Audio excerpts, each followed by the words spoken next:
Hello, Mother Fathers. Welcome in. It is another edition of Kyle Reacts.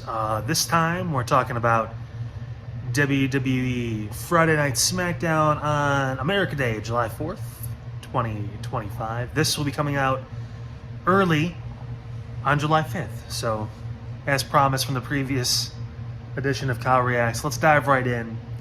If you're new to the series, again, a couple things we liked, a couple things we didn't like. Let's start with the good from the show. Opening segment, and then obviously all the way through with Jacob Fatu.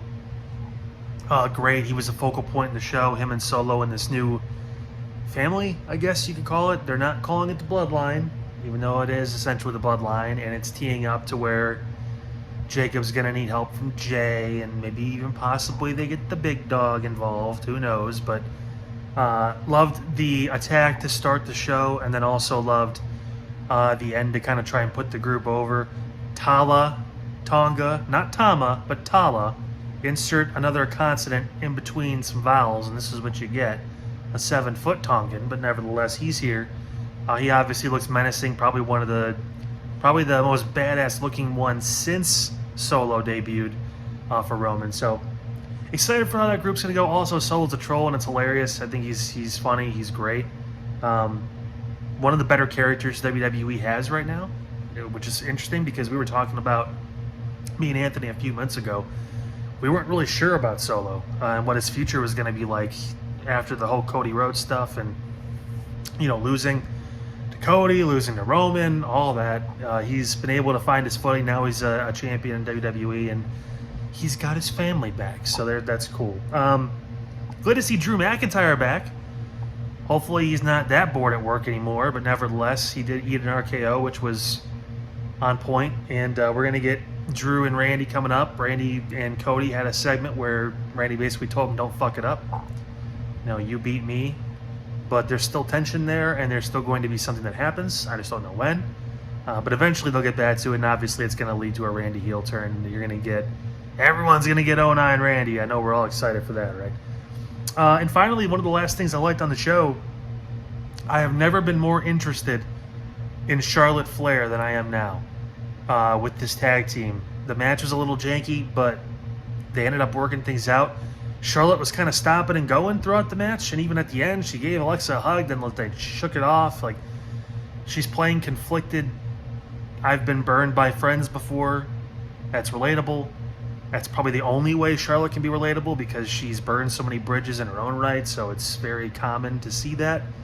Someone who's burned that many bridges and who's had friendships fall out as quickly as she has, whether they were short-term or long-term, they can get very defensive, and I mean, that's rooted in truth with her and Becky and just in general. So, and obviously Alexa is good at pretty much anything she does when it comes to getting involved with people, minus the Bray Wyatt stuff, unfortunately. But yeah, no, I'm excited. I'm excited for that tag team. That's a real threat, I think, and possibly the biggest threat, I would say, to the women's tag team titles, and Roxanne and Raquel. So we'll see. I mean, put the tag titles on Alexa and Charlotte, and maybe they'll get over more. I don't know.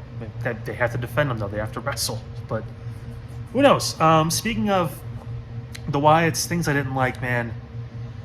Just being stuck in this tag division where Uncle Howdy is also getting his hands dirty is a problem. I think he needs to be...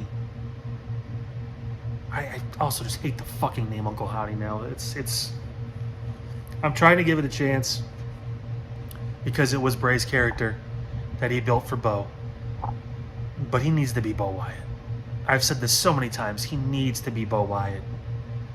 Not Bo Dallas, not Bo Jangles. He needs to be Bo Wyatt. That needs to be what he is, and he needs to be above this tag team shit. Let the soldiers handle that. He needs to be going for Solo. He needs to be going for John. He needs to be going for those guys. Otherwise, this group is just going to flame out again. They're going to get a couple tag team title matches, and then we're never going to hear from them again. So he needs to establish himself as a main event star to get the group over as a whole and be featured more. And the last thing for me, Trish looked great. I told Anthony, I think maybe on the last episode that aired obviously yesterday of our full Side Hustle Wrestling podcast. Make sure to go take a listen or take it in, watch it here on YouTube. But I wasn't clamoring for another Trish Stratus comeback. She looks better every time I see her, which is crazy because she looked amazing in 2000 and whatever, and now she's in 2025. She looks even better than she did the last time she showed up for Elimination Chamber. But not clamoring for it. We know the result. Unless they're going to try and gear towards a triple threat match with Tiffany, Trish, and Jade to protect Jade even more. I don't know, but we know what's going to happen. I don't like booking matches just for the sake, or just for the sake rather of booking matches. But it's Evolution. They got to have a WWE Women's Championship match on it. Rhea and Io are on it too, so you have to try and match some star power. And this just goes to show you there was nobody waiting in the wings. I mean, we know we have Naomi, but there's no one else that could really stand out because Bianca's still hurt.